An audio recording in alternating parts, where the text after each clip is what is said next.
പ്രിയമുള്ള എൻ്റെ വിദ്യാർത്ഥിനികളെ എല്ലാവരെയും ഞാൻ ഓൾ കേരള ഡിസ്റ്റൻസ് എഡ്യൂക്കേഷൻ എന്ന് പറയുന്ന നമ്മുടെ സ്ഥാപനത്തിലേക്ക് സ്വാഗതം ചെയ്യുകയാണ്. ഇന്ന് നിങ്ങൾക്ക് മുമ്പിൽ വളരെ സന്തോഷകരമായിട്ടുള്ളൊരു ഇൻഫർമേഷനാണ് പങ്കുവെക്കുന്നത്. NOSൻ്റെ +2 2025 ഏപ്രിൽ പരീക്ഷ എഴുതിയ വിദ്യാർത്ഥികളുടെ റിസൾട്ട് പബ്ലിഷ് ചെയ്തിട്ടുണ്ട്. റിസൾട്ട് ചെക്ക് ചെയ്യാനുള്ള ലിങ്ക് നമ്മുടെ ഡിസ്ക്രിപ്ഷൻ ബോക്സിൽ കൊടുത്തിട്ടുണ്ട്. അതിൽ വെച്ച് നിങ്ങൾ ചെക്ക് ചെയ്യുക. 10ാം ക്ലാസ്സിൻ്റെ വന്നിട്ടില്ല, 10ാം ക്ലാസ്സിൻ്റെ വന്നു കഴിഞ്ഞാൽ വിവരങ്ങൾ അറിയിക്കാവുന്നതാണ്.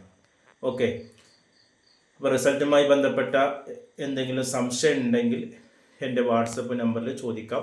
ഓരോ വിഷയത്തിനും നേരെ 5 വിഷയത്തിന് നേരെ വന്നു കഴിഞ്ഞാൽ നിങ്ങൾ പാസ്സാണ്. നിങ്ങളുടെ റിസൾട്ടിൻ്റെ പ്രിൻറ്റിൻ്റെ താഴെ പാസ് എന്ന് കാണും.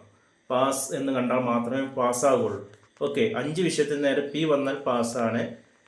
ഏതെങ്കിലും വിഷയത്തിൻ്റെ നേരെ SYC വന്നു കഴിഞ്ഞാൽ അത് ഫെയിൽഡ് ആയിട്ടാണ്. ആ പരീക്ഷ നിങ്ങൾ പരീക്ഷ എഴുതണം. SYCT വന്നു കഴിഞ്ഞാൽ നിങ്ങൾ ആ പരീക്ഷ തിയറി പേപ്പർ ക്ലിയർ ചെയ്യാനുള്ളതാണ്. SYCP എന്ന് പറഞ്ഞു കഴിഞ്ഞാൽ നിങ്ങൾ പ്രാക്ടിക്കൽ ക്ലിയർ ചെയ്യാനുള്ളതാണ്.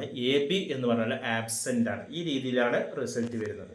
ഓക്കെ, 5 വിഷയത്തിന് നേരെ നിങ്ങൾ വന്നു കഴിഞ്ഞാൽ നിങ്ങൾ പാസ്ഡ് ആയിട്ടാണ് പരിഗണിക്കുന്നത്. ഇതുമായി ബന്ധപ്പെട്ട വീഡിയോസ് ഇനി നമ്മൾ വരും വീഡിയോസിൽ അറിയിക്കാവുന്നതാണ്.